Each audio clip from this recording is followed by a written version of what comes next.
Pada kesempatan kali ini kami akan membahas mengenai sejarah kitab Talmud Yahudi. Tujuan saya menyampaikan sejarah ini tidak lain adalah untuk menambah wawasan kita semua agar dapat mengetahui sejarah di masa lalu. Nah, langsung saja kita masuk ke dalam pembahasannya. Fenomena kekejaman kaum Yahudi Zionis yang terjadi hingga saat ini sebetulnya tidak terlepas dari ketundukan total Yahudi Israel kepada kitab suci Talmud, yaitu kitab suci kedua setelah kitab Torah Taurat, Perjanjian Lama.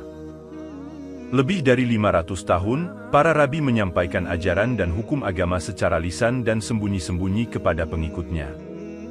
Dari cerita lisan para rabi ini, tertanam fanatisme, egosentris dan rasialis kaum Yahudi. Mereka mengumpulkannya menjadi satu kitab yang diberi nama Talmud. Muhammad Al-Sharqawi, pakar perbandingan agama dan kitab Talmud dari Universitas Kairo, mengupas kontroversi kitab Talmud dalam karyanya berjudul Kitab Israel Al-Aswad, Ayat-ayat Hitam Talmud, Surga Jiwa yang Abadi, yang merupakan sumber utama tulisan ini. Dalam buku Al-Sharqawi tersebut dikatakan bahwa ketundukan pengikut Yahudi Zionis terhadap kitab yang asal-usulnya masih simpang siur itu melebihi ketaatan kepada Perjanjian Lama. Seorang rabbi Yahudi bernama Roski mengatakan, "Jadikanlah perhatianmu kepada ucapan-ucapan Rabi, Talmud, melebihi perhatianmu kepada syariat Nabi Musa, Taurat." August Rohling dalam die Polemik und das Menschenufer des Rabbinus Mengatakan, Yahudi lebi mensakralkan Talmud daripada Taurat. Pengertian dan sejarah Talmud.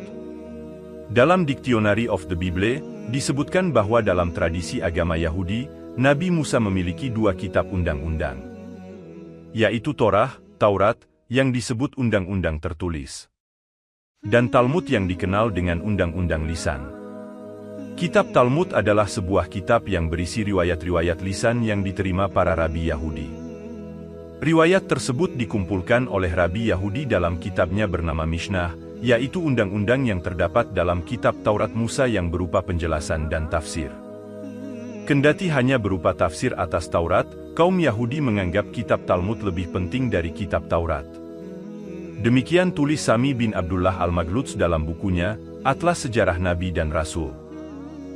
Joseph Barclay, pakar kebudayaan Ibrani, menyatakan bahwa isi kitab Talmud berupa ayat-ayat yang ekstrim. Para pemimpin agama Kristen di Eropa dan raja dahulu pernah mengharamkan kitab tersebut. Kitab Talmud menurut Al-Sharqawi sebenarnya belum dipastikan orisinalitasnya. Seperti pernah dikatakan oleh Richard Elliot Friedman, penulis buku Who Wrote the Bible, bahwa Talmud merupakan teka-teki yang paling tua. Dalam kitab itu tidak ditemukan ayat yang menjelaskan kitab ini dari Nabi Musa alaihi salam. Hal ini tertulius Maurice Bucaille, Al-Quran, dan Sains Modern, hal 1. Talmud merupakan ayat-ayat yang kononnya berasal dari ucapan-ucapan Nabi Musa alaihi salam yang kemudian ditransmisi kepada para pemimpin Yahudi. Sehingga, Talmud disebut juga undang-undang lisan. Kesulitan melacak transmisi secara verbal Talmud ini mungkin karena Yahudi tidak memiliki tradisi ilmu sanad sebagaimana dalam Islam. Proses transmisi hukum lisan ini konon dimulai dari para murid-murid Nabi Musa alaihi salam disampaikan secara verbal kemudian sampai kepada para rabbi Yahudi, yang kemudian ditulis dalam bentuk kitab. Siapa yang pertama menulisnya, juga masih kontroversi. Hal ini tertulis dalam Holili Hasib, Kritik atas konsep Abrahamic Faiths dalam studi agama, hal 13. Materi-materi pelajaran di negara Israel juga berpedoman kepada pendekatan kitab Talmud, termasuk yang diajarkan kepada anak-anak Yahudi. Pelecehan Talmud terhadap Allah, para nabi dan rasulnya. 1. Allah dalam Talmud. Kitab Talmud mengandung unsur kebencian, kekerasan, pelecehan seksual, dan penentangan terhadap Allah dan Rasul-Nya.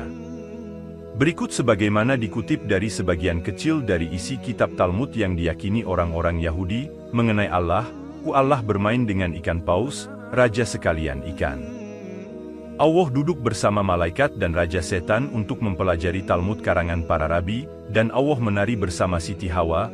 Allah mengakui kesalahannya, karena membiarkan Haikal Solomon hancur. Allah menyesal karena membiarkan kaum Yahudi dalam kesengsaraan sampai-sampai ia menampar dirinya sendiri dan menangis setiap hari. Bulan menyalahkan Allah karena menciptakannya lebih kecil dari matahari.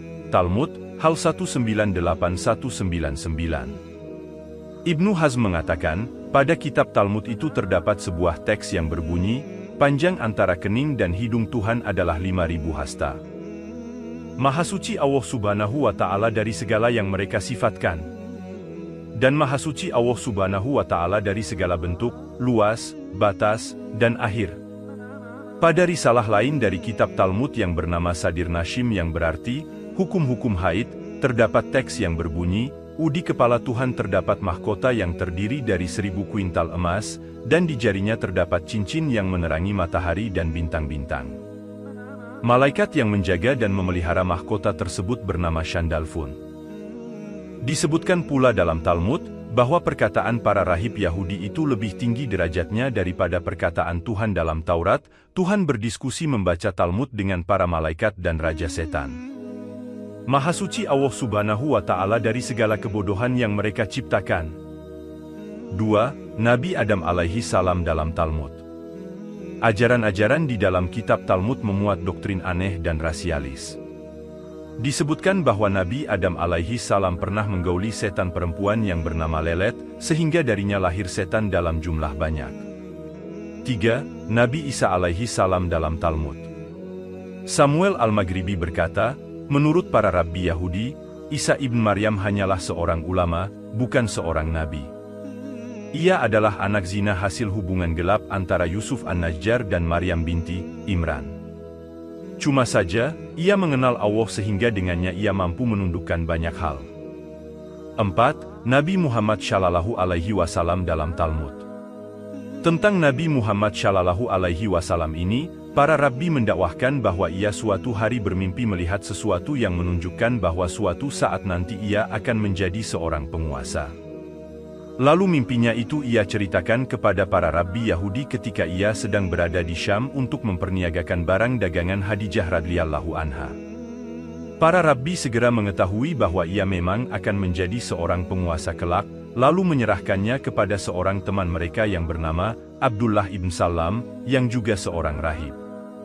Maka, Abdullah ibn Salam pun mengajarkan kitab Taurat kepadanya dalam waktu singkat. Dari sinilah berawal kebesaran Nabi Muhammad Shallallahu Alaihi Wasallam menurut mereka. Mereka mengklaim bahwa Al-Quran yang disampaikan oleh Nabi Muhammad Shallallahu Alaihi Wasallam bukanlah wahyu dari Tuhan melainkan karya Abdullah ibn Salam.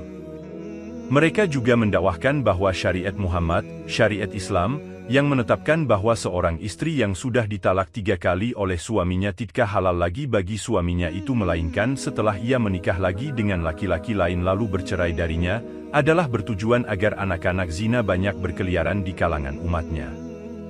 Mereka semoga Allah Subhanahu wa Ta'ala melaknat mereka hanya mempunyai 2 nama untuk Nabi Muhammad Shallallahu Alaihi Wasallam, yaitu Fasul yang berarti kurang ajar, dan Mushka yang berarti gila. Sedangkan Al-Quran mereka namakan dengan Kalun yang berarti kemaluan, maksudnya adalah bahwa Al-Quran itu adalah aurat kaum muslim. Di sini sudah terlihat betapa besar kebencian DNA permusuhan Yahudi terhadap Islam, Nabi Muhammad Shallallahu Alaihi Wasallam, dan umatnya. Pandangan Talmud terhadap orang non-Yahudi. Disebut pula bahwa bangsa selain Yahudi bagaikan binatang. Seluruh bumi dan isinya adalah milik Yahudi yang diberikan oleh Tuhan. Untuk mendapatkan hati di bumi, Yahudi dibolehkan menipu bangsa non-Yahudi, bahkan dengan cara pembunuhan sekalipun. Al-Syarkawi menerjemahkan ayat-ayat yang disebut hitam tersebut. Hanya orang-orang Yahudi yang manusia, sedangkan orang-orang non-Yahudi bukanlah manusia, melainkan binatang. Doktrin menghalalkan segala cara berpedomankan kepada ayat Talmud, yang berbunyi, Tuhan Yahweh tidak pernah marah kepada orang-orang Yahudi, melainkan hanya marah kepada orang non-Yahudi. Menipu dan berbohong dihalalkan kepada non-Yahudi. Setiap orang Yahudi boleh menggunakan kebohongan dan sumpah palsu untuk membawa seorang non-Yahudi kepada kejatuhan. Pandangan Talmud terhadap orang Kristen. Sementara agama Kristen disebut dalam Talmud dengan predikat merendahkan yaitu dipanggil Abhodah Zarah, agama aneh, Obde Elilim, penipu-penipu paganis, Edom, orang yang mengimani lambang salib, Goim, pagnis non-Yahudi, Nohrim, orang asing, Amme Haaretz, orang Dungu, Basar Fedarm, daging dan darah maksudnya orang Kristen yang tidak beriman kepada Roh. Apikorosim, orang yang tidak mentaati perintah-perintah Tuhan. Seorang rabi Yahudi Meir menyebut, kitab Injil milik orang Kristen dengan sebutan Evangelion, kitab-kitab jahat. Paulus yang mengaku murid Nabi Isa alaihi salam, disebut-sebut orang Yahudi yang mempunyai misi menyimpangkan ajaran Nabi Isa.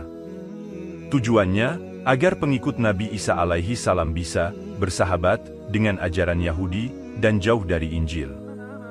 Di kalangan Yahudi diaspora, Paulus atau Saul dikenal sebagai misionari Kristen Yahudi atau Judeo-Kristian.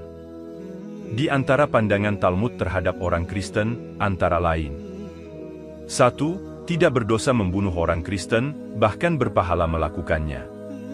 Kita Israel menyatakan, burulah kehidupan Kliphot, lalu bunuhlah ia, orang Kristen, maka Allah akan ridha padamu, sebagaimana orang yang mempersembahkan kemenyan harum padanya. 2. Yahudi yang membunuh Kristen akan menempati tempat tertinggi di surga. Dalam Zohar disebutkan, pada istana-istana surga yang 4 akan hidup mereka yang bersedih hati di atas Sion dan Yerusalem, dan semua orang yang memusnahkan bangsa-bangsa penyembah berhala, dan mereka yang membunuh bangsa penyembah berhala akan memakai pakaian-pakaian kekaisaran agar mereka menjadi istimewa dan bangga.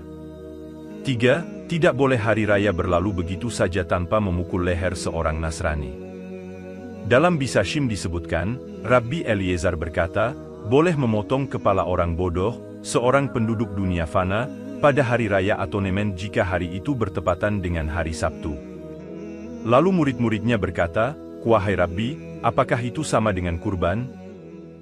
Ia menjawab, "Benar sekali, karena suatu keharusan untuk melakukan sembahyang pada saat melakukan acara ritual kurban, dan tidak perlu lagi sholat ketika sudah dipukul leher seorang tertentu." 4. Tujuan utama semua aktivitas Yahudi adalah menghancurkan agama Kristen. Beginilah orang Yahudi menggambarkan penyelamat, Al-Masih, dan pembebas, yang mereka tunggu-tunggu karena ia akan menindas dengan cara menurunkan bencana, kesedihan, dan ketakutan terhadap orang-orang non-Yahudi. Talmud menghitung ada 3 bencana yang akan turun ke dunia ketika Al-Masih mereka datang, sebagaimana dalam Syabat 118a, semua orang memakan 3 jamuan pada hari Sabtu, maka ia diselamatkan dari 3 bencana, yaitu, yang pertama, dari pembalasan Mesias, Al-Masih, dan yang kedua, dari hukuman Kisyah Jahannam. Kemudian yang ketiga dan dari perang Magog, karena sudah tertulis, perhatikanlah bahwa aku akan mengutus kepada kalian Ilyas yang nabi sebelum kedatangan hari Tuhan. Wallahu a'lam bishawab. Terima kasih sudah mengikuti video-video kami, jangan lupa share, like, dan subscribe agar bisa selalu mengikuti update video dari kami.